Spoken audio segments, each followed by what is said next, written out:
guys, welcome back to the Livestream Lounge. My name is Megan McGinnis. I'm a senior reporter over at Project NOSH, and this is NOSH Live Summer 2018. I'm here with Filipp of Cambridge Companies, and we're going to talk about just the investment space in food right now. Filipp, thank you so much for chatting with us today. Thank you. I'm very excited. Yeah, no, this is super fun, and for those who maybe aren't familiar with you or Cambridge Companies, can you give a little background about how you just got into the food space? Sure. So this was a long time ago. I woke up one morning and thought, I'm very hungry. And then I thought, well, how do I monetize this, right? But really, we have been investing in the space for about 3 years. And it started because we saw the kind of changing climate in the M&A activity in response to the changes in the consumer preferences with a shift to better-for-you products, right? Organic, non-GMO, clean label, sustainability, all these things that are now very important where they were less important a few generations ago. So yeah, we started and have since made 17 investments. Wow, and the past year in particular has been pretty active for you guys. Can you talk about some of those investments in those brands? Yes. So we are the lead investor in a company called Foodsters in Santa Monica. Once Upon a Farm, a baby food company with Jennifer Garner. Tosi, which is a nut and seed bar that's for sale in the US and the Middle East and soon in Europe. We're lead investors in Wild Friends Foods. We are angel investors in Vive Organics, in H-Factor Hydrogen Water, Ancient Nutrition as limited partners with VMG, Fourth and Heart, and other brands. It's a shame that you have no connections to the food space at all, really. Just a little bit. So, I mean, you also recently invested in Modern Pop, which is a kind of frozen novelty brand. Can you talk about that investment and just what attracted you to working with that company? Sure. So there were several factors. Prior to making that investment, honestly, myself and my partners, we never really thought that we would invest in a frozen novelty type item. But several reasons that really made Modern Pop stand out. So the first is the brand itself. So nobody else is doing that retro 50s feel in the category. So it stands out, it pops on the shelf. The founder, Julie, tenacious, energetic, just kills it on social media. If she needs to be in Florida for a meeting with a retailer, she's on that plane doing the meeting, right? She's one of these people that gets it done. And they were doubling their store count. And they needed a little bit of capital to do that. So we were happy to come in and invest and help fuel that next stage of growth. Also the category, which frozen was kind of lagging a little bit. Absolutely. And over the last year has really started bouncing back. And there's a lot of attention as consumers are going back in through the frozen aisles. So, I mean, you did just speak to that there was kind of this hesitancy at first in investing in a frozen novelty brand. You had never expected that would be a road that you would take. What were some of the challenges you foresaw in that category, and how are you working to overcome those now with Modern Pop? Sure. So many challenges. We can speak for an hour probably on all of the challenges. But it's a very competitive landscape. But to tell you the truth, it's a very competitive landscape in most categories now, right? A lot of brands, a lot of emerging brands, a lot of brands doing the same thing, almost identical products under different brands. So it's very hard. And as an investor, you really have to look and evaluate very important factors, because out of those 3, 4, 5, 6 new emerging brands in any specific category, there's likely only going to be one winner, right? And that's what we're really good at. We're really good at picking that one winner and then using our experience and our team and our capital to support and make sure that business succeeds, but also we're investing in very competent and amazing entrepreneurs and amazing teams. You mentioned one of the qualities about the brands that you were really interested in was the nostalgia component of it.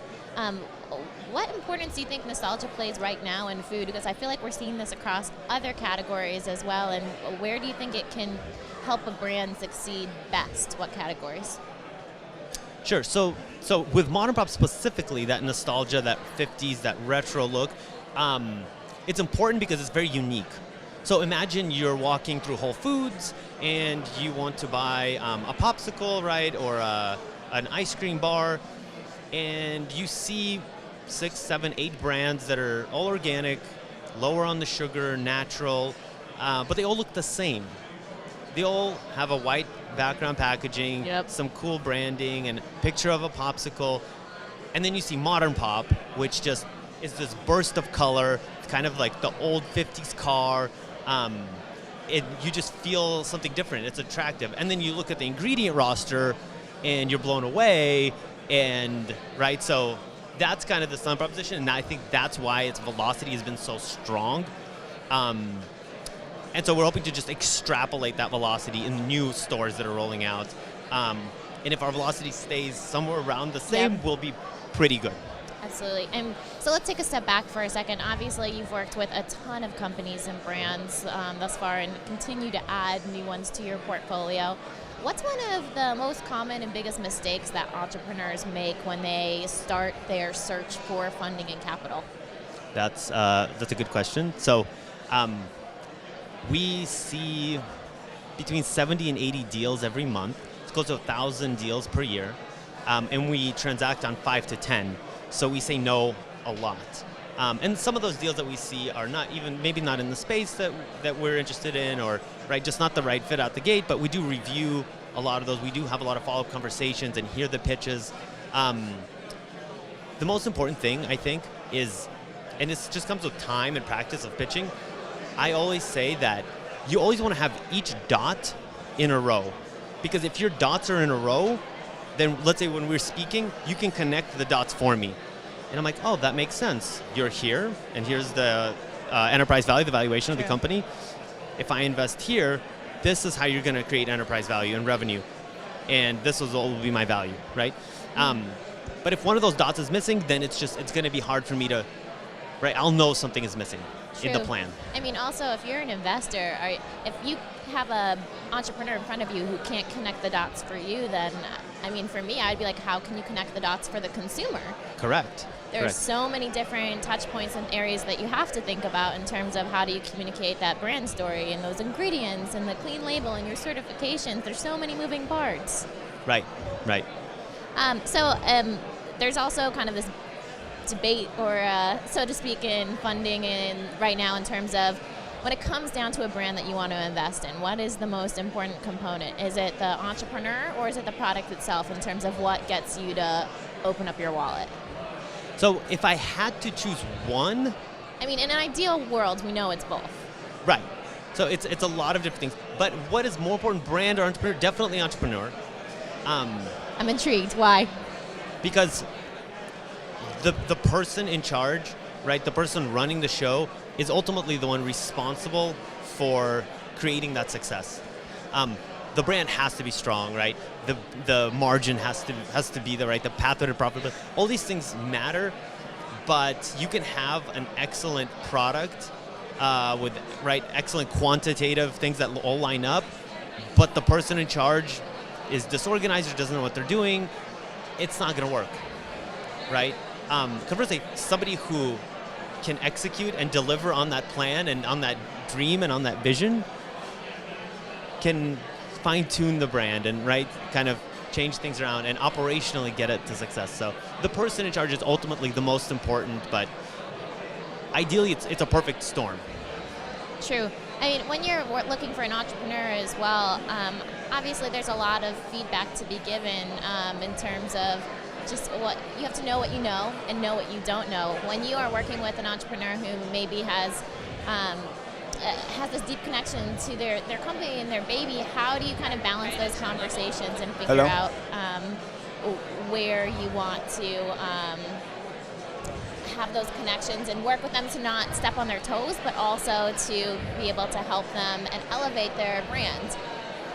Sure. Well, in my opinion, an amazing entrepreneur knows what they're good at, but also knows what they're not good at. And an amazing entrepreneur also isn't afraid to ask for help or bring in people that do have those missing components, right? Mm-hmm. And is able to build a strong team. So if we're speaking and you're the entrepreneur and you think you know it all and you can do it all and wear all the hats yourself, it's going to be hard for me to believe that because nobody can wear all the hats, right? So the entrepreneur needs to be able to build a team. Okay, we have about 10 seconds left. If you had $1 million to invest in any category right now, you personally, what would you invest in? I would invest in something unique and high velocity, which is why, so one of our latest investments was H-Factor hydrogen water. Very different, right? Very emerging, and it's unique. It's not another Me Too product. Okay. Yeah. A unique category. I like it. Something unique. Awesome. Well, thank you so much for chatting with us today. I have to bring on our next guest, but I really appreciate it, and we'll catch up with you after. Thank you.